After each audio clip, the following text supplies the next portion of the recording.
আসসালামু আলাইকুম। বই বৈঠক বুক রিভিউ পডকাস্টে আপনাকে স্বাগতম। হুম, হুমায়ূন আহমেদের শঙ্খ নীল কারাগার এই উপন্যাসের কিছু অংশ নিয়ে আজ আমরা একটু গভীরে যাব। খুব সাধারণ একটা নিম্ন মধ্যবিত্ত পরিবারের গল্প মনে হতে পারে, কিন্তু একটু ভেতরে তাকালেই দেখা যায় সম্পর্কের কত জটিলতা, কত চাপা দীর্ঘশ্বাস। হ্যাঁ, ঠিক। আর এখানে হুমায়ূন আহমেদের শক্তিটা, তাই না? মানে খুব সাধারণ কথা, সাধারণ ঘটনা, কিন্তু তার মধ্যে দিয়েই তিনি মানুষের মনের গভীরের অনুভূতি, সমাজের কঠিন বাস্তবগুলো তুলে আনেন। একদম। আজকের আলোচনায় আমরা চেষ্টা করব ওই লেখার স্তরগুলো একটু একটু করে খুলে দেখতে, চরিত্রগুলোর ভেতরের কথাগুলো শুনতে। শঙ্খনীল কারাগার নামটাই তো অন্যরকম। শুধু একটা বাড়ি না, এটা যেন মানে অনেকের জীবনেরই একটা প্রতিচ্ছবি। অদৃশ্য এক বন্দি দশা, ভালোবাসা, ত্যাগ, নীরব যন্ত্রণা, সব কেমন জড়িয়ে আছে এখানে। দারুণ। তাহলে শুরু করি একদম প্রথম দিককার ওই নাটকীয় অংশটা দিয়ে। গভীর রাতে বৃষ্টি, খোকা বাড়ি ফিরছে আর দেখছে এক অদ্ভুত কাণ্ড। মা মন্টুকে বের করে দিয়েছেন বাড়ি থেকে। হ্যাঁ, আর রুনুকে তালা বন্ধ করে রেখেছেন, আয়না ভেঙেছে বলে। বাড়ির পরিবেশটা একদম থমথমে। এটা কি শুধুই মায়ের রাগ, নাকি এর পেছনে আরও কিছু ছিল? আমার তো মনে হয় এটা শুধু রাগ না। দেখুন, মন্টুকে ভিক্ষে করে খেতে বলা, রুনুকে ওভাবে আটকে রাখা, এতে কেমন যেন একটা অস্বাভাবিকতা আছে। মানসিক চাপের একটা স্পষ্ট ইঙ্গিত, বুঝলেন? তখনকার সময় তো মেন্টাল হেলথ নিয়ে এত কথাবার্তা ছিল না। ঠিক। হয়তো এটা তার নিজের জীবনের অতৃপ্তি, সংসারের চাপ, বা ধরুন ওই যে শিক্ষিত পরিবার থেকে এসে এই সাধারণ জীবনে মানিয়ে নেওয়ার যে লড়াই, তারই একটা প্রকাশ। তিনি নিজেই তো বন্দী ছিলেন, তাই না? সেই শেকলটাই হয়তো মাঝে মাঝে ছেলেমেয়েদের ওপর। আর বাবা, তিনি ফিরছেন দেরিতে, বন্ধুর মৃত্যুর খবর নিয়ে। বাড়ির এই অবস্থা দেখেও যেন দেখছেন না, এড়িয়ে যাচ্ছেন। একটা খারাপ স্বপ্নের কথাও বলছেন। এই যে এড়িয়ে যাওয়া, এটা কি উদাসীনতা, নাকি তারও এক ধরনের বন্দিদশা? দুটোই হতে পারে। মানে বাবার চরিত্রটা তো প্রথম দিকে বেশ চুপচাপ, তাই না? একটু যেন বিচ্ছিন্ন। হ্যাঁ। হয়তো বন্ধুর মৃত্যুশোক তাকে এতটাই আচ্ছন্ন করে রেখেছে যে বাড়ির ভেতরের ঝড়টা খেয়াল করেননি। আবার এটাও হতে পারে, মানে স্ত্রীর এই মানসিক অবস্থা বা সংসারের এই ঝামেলাগুলো সামলানোর ইচ্ছে বা শক্তি, কোনোটাই হয়তো তার নেই। এক ধরনের পালানো। হ্যাঁ, পালানোর মনোবৃত্তি, যা অনেক পুরুষের মধ্যেই দেখা যায়, মানে পারিবারিক জটিলতা এড়াতে চান যখন। আর ওই যে খারাপ স্বপ্নের কথাটা বললেন, হ্যাঁ, ওইটা। বেন্তুর রাকে এহে ও এসো বাগজুসপুন থোৎখোবাচি, হুম বারবার দেখা একটা দুঃস্বপ্ন। হুম ওইটা কেমন যেন একটা অশুভ ইঙ্গিত দেয়, হুম সামনে খারাপ কিছু আসছে। এর মধ্যেই তো আবার মায়ের ব্যথা ওঠে, প্রসব বেদনা। হ্যাঁ, ধাত্রী সুবাসিনী আসেন, ছোট খালাকে ফোন করা হয়, পরিস্থিতিটা ক্রমশ জটিল হতে থাকে। আর এই সময়ে বড় বোন রাবেয়ার চরিত্রটা মানে একটু অন্যরকম লাগে। কেমন? কলেজে ছেলেরা টিজ করত কালো বলে, তাই পড়া ছেড়ে দিয়েছে। লাজুক মেয়ে, ভাইয়ের খুব কাছের। অথচ দেখুন, সুভাষিনী মাসি যখন তার বিয়ে নিয়ে ঠাট্টা করছেন, সে লজ্জা পাচ্ছে, কিন্তু তারপরেই একটা বেমানান কৌতুক বলে হেসে উঠছে। হ্যাঁ হ্যাঁ, ওই হাসিটা। ওই হাসিটার মানে কি এই সিরিয়াস মুহূর্তে? দেখুন, রাবেয়ার এই আচরণটা ওর চরিত্রের ভেতরের জটিলতাটা দেখায়। একদিকে সামাজিক চাপ ওকে গুটিয়ে ফেলেছে, সে লাজুক। অন্যদিকে এইরকম একটা সংকটের সময় ওর ওই অসংলগ্ন কৌতুক, ওই হাসি, এটা হয়তো ওর ভেতরের ভয় বা উদ্বেগ কাটানোর একটা চেষ্টা, মানে অবচেতনভাবে। অথবা হয়তো সরলতা, ঠিক বুঝতে পারছে না কতটা সিরিয়াস পরিস্থিতি। সেটাও হতে পারে, সরলতাও হতে পারে, কিন্তু হাসিটা নিঃসন্দেহে বেমানান। আর ওর অসহায়ত্বটাকেই যেন ফুটিয়ে তোলে। সেও তো এই পরিবারেরই একজন বন্দী, তাই না? নিজের গায়ের রং নিয়ে, ভবিষ্যৎ নিয়ে। তারপর তো সেই মর্মান্তিক ঘটনাটা ঘটে গেল। হ্যাঁ, মাকে হাসপাতালে নেওয়া, নতুন বোন বিন্টির জন্ম হলো, ফুলের মতো বোন, কিন্তু আনন্দটা থাকলো না। মা মারা গেলেন অপারেশনের টেবিলেই। এই মৃত্যুটা পরিবারের উপর কি প্রভাব ফেলল, তাৎক্ষণিক আর দীর্ঘমেয়াদে? তাৎক্ষণিক প্রভাব তো ছিল মারাত্মক। মানে পরিবারটা যেন হঠাৎ অভিভাবকহীন হয়ে গেল। বিশেষ করে ছোটদের জন্য মায়ের চলে যাওয়াটা তো বিরাট শূন্যতা। ছোট খালার পরিবার পাশে দাঁড়ালো, প্রতিবেশীরা এলো। হ্যাঁ, সেটা হয়, নিম্ন মধ্যবিত্ত সমাজে এটা দেখা যায়। কিন্তু এর দীর্ঘমেয়াদী প্রভাবটা আরও গভীর। শুধু একজন মানুষ চলে যাওয়া নয়, পুরো পরিবারের যে চলার ছন্দ, সম্পর্কের সমীকরণ সব পাল্টে গেল। যেমনটা আমরা দেখি মায়ের মৃত্যুর পরে, জীবন তো চলছে কিন্তু অন্যভাবে। ঠিক। রাবেয়া অনেকটা মায়ের জায়গাটা নিল, ছোটদের দেখছে। আর বাবার চরিত্রে যে অদ্ভুত পরিবর্তনটা এলো অবসর নেয়ার পর। হ্যাঁ, ওইটা খুব ইন্টারেস্টিং। চুপচাপ মানুষটা হঠাৎ খুব বেশি কথা বলা শুরু করলেন, রাজনীতি নিয়ে মতামত দিচ্ছেন। এমনকি মৃত স্ত্রীর ভূত দেখার গল্প বলছেন, বানানো গল্প। এই পরিবর্তনটা কেন? এটাকে কয়েকভাবে দেখা যায়, বুঝলেন। প্রথমত, অবসর আর স্ত্রীর মৃত্যু, এই দুটো মিলে যে শূন্যটা তৈরি হলো, সেটা হয়তো তিনি কথা বলে ভরানোর চেষ্টা করছেন। দ্বিতীয়ত, এতদিন যে মতামত বা ব্যক্তিত্বটা চাপা ছিল, সেটাই হয়তো এবার বেরিয়ে আসছে। অথবা মনোযোগ আকর্ষণের চেষ্টা একাকিত্ব থেকে। সেটাও হতে পারে। একাকিত্ব বা হয়তো কোনো অপরাধবোধ, কে জানে। অথবা শুধুই মনোযোগ চাওয়া। এটা হুমায়ুন আহমেদের দারুণ একটা পর্যবেক্ষণ। মানে মানুষ শোক বা পরিবর্তনের সাথে মানিয়ে নিতে গিয়ে কেমন অন্যরকম হয়ে যায়। কথকত বাবা মায়ের সম্পর্ক নিয়ে ভাবে। ওই যে শিরিনা সুলতানা, শিক্ষিত সচ্ছল ঘরের মেয়ে, কিভাবে এই সংসারে এলেন? ভালোবেসে, নাকি অন্য কোনো কারণে? কথকের মনে হয় ভালোবাসা থাকলেও পরে সম্পর্কটা সহজ ছিল না। মা যেন বন্দী ছিলেন ওই শঙ্খনীল কারাগারে। হ্যাঁ। মায়ের ভালোবাসা থেকেও নাকি ওরা বঞ্চিত হয়েছে। রাবেয়া ছাড়া এই কারাগারটা কি শুধু অর্থনৈতিক, সামাজিক, নাকি মানসিকও? অবশ্যই মানসিক। নামটা তো সেজন্যই এত লাগসই, শঙ্খনীল কারাগার। মায়ের শিক্ষিত মন, রুচি হয়তো এই আটপড়ে জীবনের সাথে ঠিক খাপ খায়নি। ভালোবাসা হয়তো ছিল, কিন্তু ক্লাস ডিফারেন্স বা রুচির পার্থক্য, এগুলো তো একটা অদৃশ্য দেওয়াল তৈরি করতেই পারে, তাই না? পারে। তার না বলা ইচ্ছা, অতৃপ্তি, এগুলোই হয়তো তাকে মানসিকভাবে বন্দী করে রেখেছিল। আর ছেলে মেয়েদের প্রতি ওই যে দূরত্ব বা কঠোরতা, সেটা হয়তো ভেতরের ওই অসন্তোষেরই প্রকাশ। রাবেয়ার প্রতি পক্ষপাতিত্বটা কেন? হয়তো রাবেয়ার মধ্যে তিনি নিজের অসহায়ত্বের ছায়া দেখতেন, বা হয়তো মেয়ে হিসেবে রাবেয়াকে একটু বেশি বুঝতে পারতেন। এটা একটা ব্যাখ্যা হতে পারে। এই সময় আবার দুটো বাইরের চরিত্র আসে গল্পে। হ্যাঁ, বিথি আর আবিদ হোসেন। একজন ছোট খালার মেয়ে বিথি, কথকের সাথে ছোটবেলার একটা ভালো লাগার সম্পর্ক ছিল। কৈশোরের ভালো লাগা। অন্যজন বেশ রহস্যময়, আবিদ হোসেন। রাবেয়ার ছোটবেলায় আসতেন, চকলেট দিতেন। কিন্তু বাবার আপত্তিতে আশা বন্ধ হয়ে যায়। ঠিক। সেই আবিদ হোসেন বহুদিন পর বিদেশ থেকে ফিরে আবার এলেন, রাবেয়ার খোঁজ নিলেন, চকলেট রেখে গেলেন। আর রাবেয়া পরে তার বিশাল বাড়ি ঘুরে এসে সোজা মায়ের কবরে ফুল দিতে গেল। এই ঘটনাটা, এটা কি কোনো পুরনো অসমাপ্ত গল্পের দিকে ইঙ্গিত করে? অবশ্যই। আবিদ হোসেনের চরিত্রটা একটা রহস্য তৈরি করে। অতীতের একটা চাপা পড়া অধ্যায় যেন সামনে আসে। বাবার আপত্তি কেন ছিল, ওদের সম্পর্কটা ঠিক কেমন ছিল, এই প্রশ্নগুলো আসে। রাবেয়ার জীবনেও তো এটা একটা আলোড়ন তোলে নিশ্চয়ই। তা তো বটেই। আবিদের বিলাসবহুল জীবনযাত্রা, সেটা হয়তো রাবেয়ার নিজের অপূর্ণ জীবনের বৈপরীত্যটাকে আরও স্পষ্ট করে তোলে। আর মায়ের কবরে ফুল দিতে যাওয়া, ওইটা খুব সিগনিফিকেন্ট। এটা কি মায়ের অতৃপ্ত জীবনের সাথে নিজের মিল খোঁজা, নাকি আবিদকে ঘিরে মায়েরও কোনো না বলা কথা ছিল, কে জানে। বেশ ইন্ট্রিগিং একটা দিক। এবার আসি গল্পের সবচেয়ে করুণ অংশে, মেজ বোন রুনুর গল্প। হ্যাঁ, রুনু। কথকের সন্দেহ হয় রুনু লুকিয়ে চিঠি লেখে। সে আর ঝুমু বড় হচ্ছে, চঞ্চলতা, হাসি ঠাট্টা, বয়সন্ধিকালের যা হয় আর কি, স্বাভাবিক পরিবর্তন।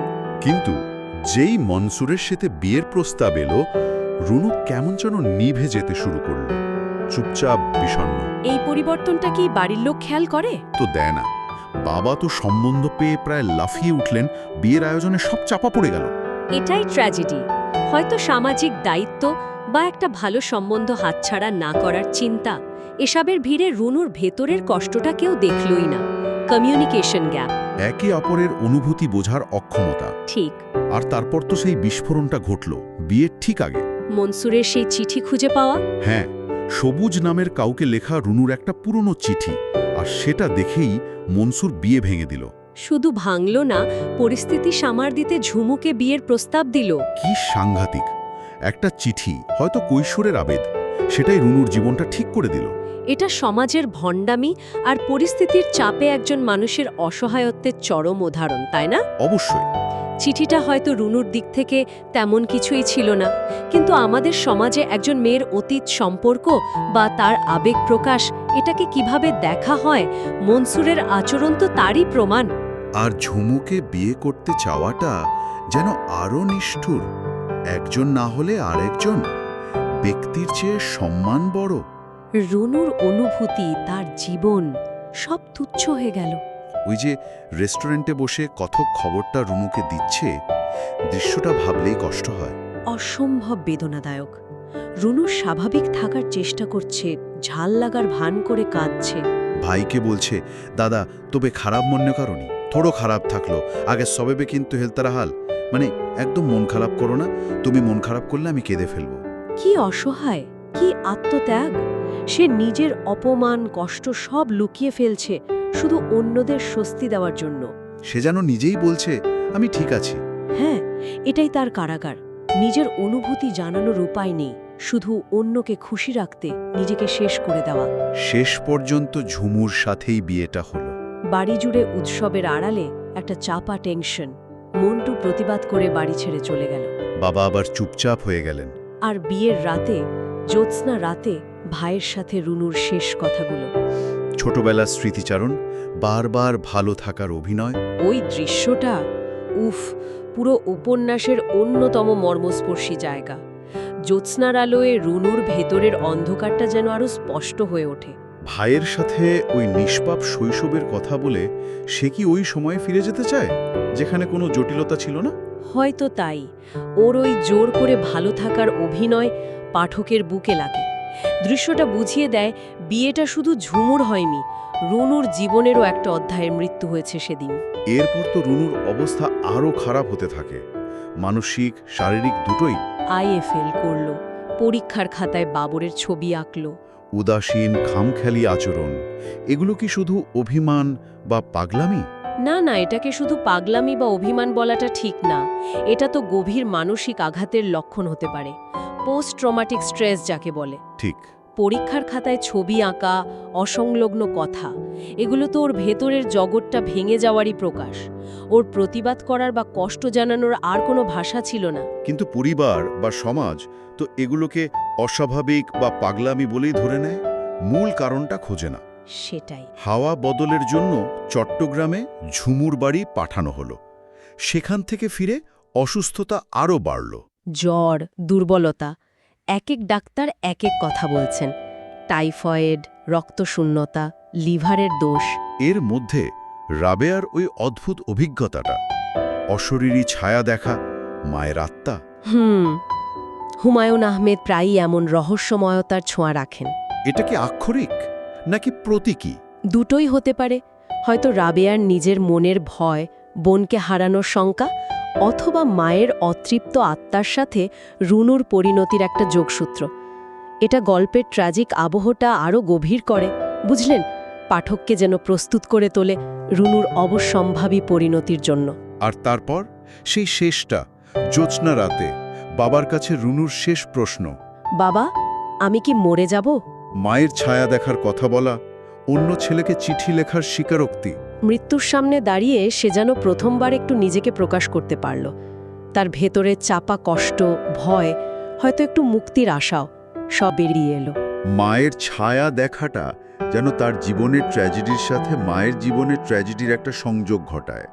আর রাবেয়ার কোলে মৃত্যু, সেটাই যেন এই শঙ্খনীল কারাগার থেকে ওর চূড়ান্ত মুক্তি।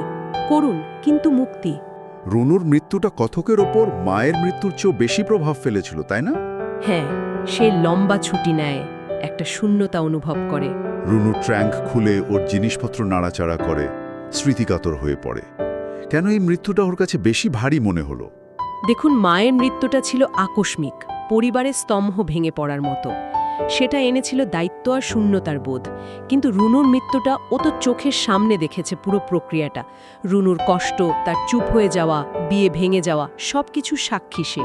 হয়তো এক ধরনের অপরাধবোধও কাজ করে, যে ওকে বাঁচাতে পারলাম না, ওর কষ্টটা বুঝলাম না। হ্যাঁ, সেটাই।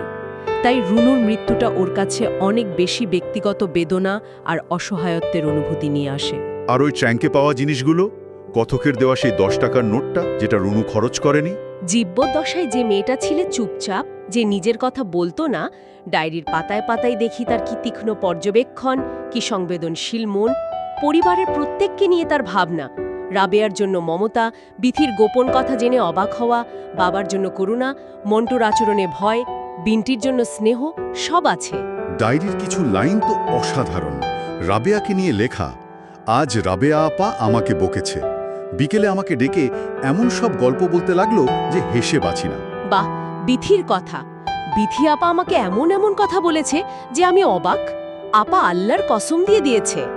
বাবার ভুল করে ওকে রাবেয়া ডাকা, মন্টুর ব্ল্যাকমেল, রাবেয়ার কান্না, ছোট ছোট মুহূর্তগুলো জীবন্ত হয়ে উঠেছে। বেশ বিদ্যুত। ডায়েরিটা প্রমাণ করে রুনু মোটেও উদাসীন ছিল না। সে তার চারপাশটাকে খুব গভীরভাবে অনুভব করত। ওর ডায়েরিটা শুধু ওর নয়, ওটা যেন পুরো পরিবারটারই একটা অলিখিত ইতিহাস, ওর নিজের কণ্ঠস্বর। এই শোকের আবহেই আবার জীবনের নতুন স্রোত আসে, তাই না? হ্যাঁ, বিধির চিঠি, তার ফিরে আসা, কথকের মনে আবার পুরনো অনুভূতি, কিন্তু বলতে পারে না, সংকোচ। কিন্তু অন্যদিকে দেখুন রাবেয়ার সিদ্ধান্তটা। হ্যাঁ, আবার কলেজে ভর্তি হবে, পড়াশোনা করবে। এটা খুব বড় একটা ব্যাপার।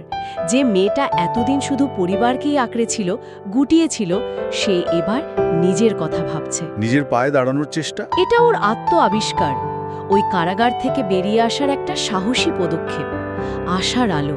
পরিবারের অন্যরাও তো এগিয়ে যাচ্ছে, ঝুমুর বাচ্চা হবে, মন্টু লেখক হিসেবে নাম করছে, বাবা গর্বিত, বিন্টি বড় হচ্ছে। এমনকি বড় মামা যিনি এতদিন আসেননি তিনিও এলেন, মায়ের কথা বললেন। শিরিনা কেমন জেদি সাহসী ছিলেন, আবার গড়ছেও। আর বড় মামার মুখে মায়ের ওই জেদি সাহসী রূপের কথা শুনে আবার প্রশ্নটা জাগে, কোথায় হারালো সেই জেদ? সংসারের চাপে নাকি স্বেচ্ছায় বিসর্জন? এটা আমাদের সমাজ ব্যবস্থায় নারীর অবস্থান, তার আত্মত্যাগ, সেদিকেও ইঙ্গিত করে।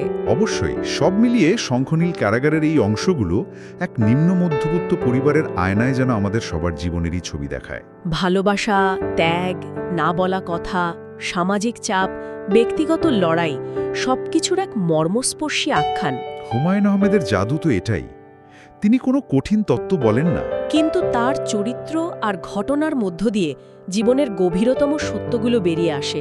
খোকা, রাবেয়া, রুনু, বাবা, মা, এরা কেউ অসাধারণ নন। কিন্তু তাদের সাধারণ জীবনের গল্পই আমাদের এত নাড়া দেয়, কারণ আমরা তাদের চিনি, আমাদের চারপাশে দেখি, নিজেদের বা পরিচিতদের ছায়া খুঁজে পাই। আলোচনা প্রায় শেষ দিকে, কিন্তু একটা প্রশ্ন আমার মাথায় ঘুরছে। বলুন। বড় মামা বললেন, মা শিরিনা জেদি আর সাহসী ছিলেন। রুনুর মধ্যেও আমরা প্রতিভার ঝলক দেখেছি, সংবেদনশীল মন দেখেছি। আচ্ছা, তারা যদি অন্য সময় জন্মাতেন, অন্য পরিস্থিতিতে, বা ধরুন জীবনের কোনো বাঁকে অন্য কোনো সিদ্ধান্ত নিতেন, তাহলে কি এই শঙ্খনীল কারাগারের গল্পটা অন্যরকম হতে পারত? এটা খুব গুরুত্বপূর্ণ একটা প্রশ্ন তুলেছেন। পরিস্থিতি, সমাজ, সময়, এগুলোর প্রভাব তো আছেই, কিন্তু ব্যক্তি মানুষের সিদ্ধান্ত, সেটাও তো জীবনকে পাল্টে দিতে পারে। শিরিনা বা রুনুর গল্পগুলো আমাদের এটাই ভাবতে বাধ্য করে যে এই অদৃশ্য কারাগারগুলো কতটা বাইরের চাপ আর কতটা আমাদের নিজেদের তৈরি। ঠিক। এই প্রশ্নটা, এটা না হয় আজকের মতো এখানেই থাক, শ্রোতাদের ভাবনার জন্য। ভিডিওটি যদি আপনার ভালো লেগে থাকে তাহলে চ্যানেলটি সাবস্ক্রাইব, লাইক, শেয়ার ও পজিটিভ কমেন্ট করতে ভুলবেন না। আপনার সাপোর্ট আমাদেরকে উৎসাহিত করবে আরও এমন রিভিউ পডকাস্ট তৈরি করার জন্য।